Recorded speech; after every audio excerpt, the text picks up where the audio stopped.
Welcome back. On October 31st, 1990, Rebecca Colley went to a Sand Springs area biker bar and was violently beaten by 3 other women. She died a month later, and in the 33 years since, no arrests or charges have ever come to bring justice for her family. That's why we're happy to welcome back Ed Jackson of the Tulsa County Sheriff's Office Cold Case Task Force to talk through this case. Welcome in, Ed. Thank you.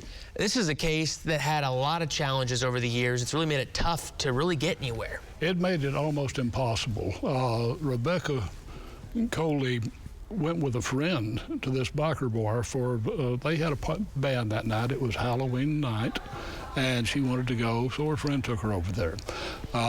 When they got in the bar and sat down, a fellow came over and started flirting or trying to flirt with Rebecca. She rejected him, and as he became more aggressive, she just told him to go away, period. And he did. Went over by the bandstand and talked to 3 women for a while, and then left and went on his merry way.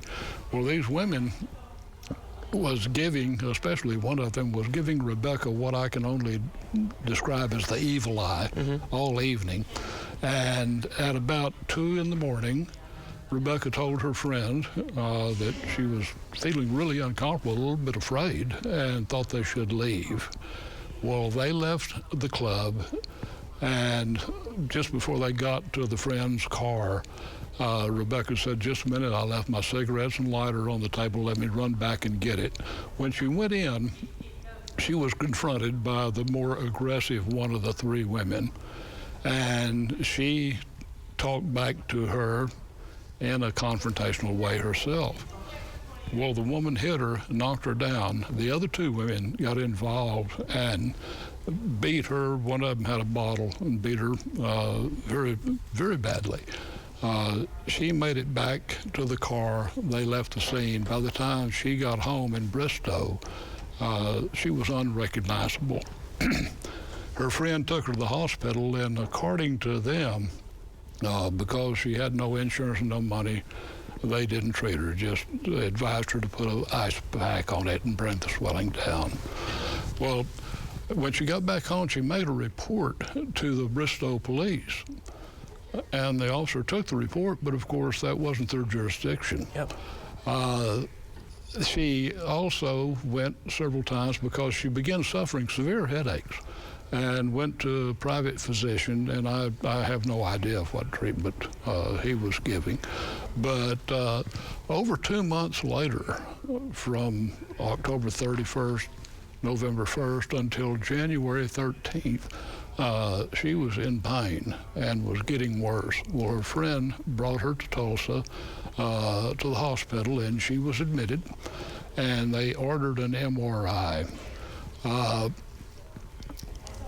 Well, they were waiting for transport to the lab.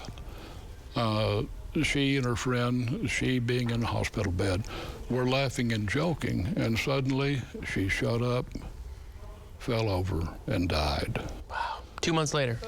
2 months later. Well, the medical examiner determined in the autopsy that she suffered a chronic subdermal hematoma. It was an occasional brain bleed. And it just happened that on the 13th of January, it broke loose and became severe and killed her.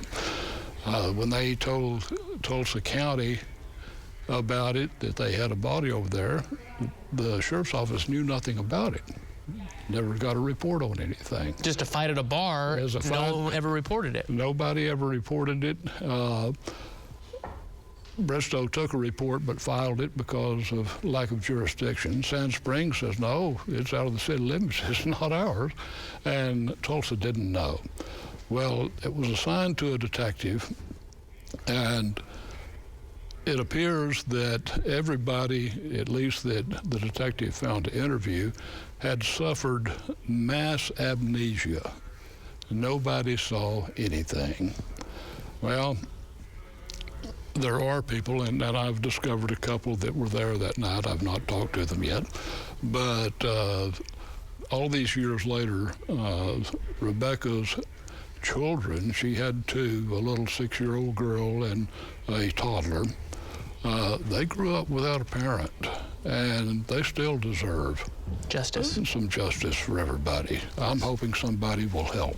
And if you can help, of course, there probably were people there that night who still live in the Sand Springs area. And if you have information that can help, call the Tulsa County Cold Case Task Force at the number there on your screen, 918-596-8836. Ed, thank you so much, and good luck in solving this case. Thank you.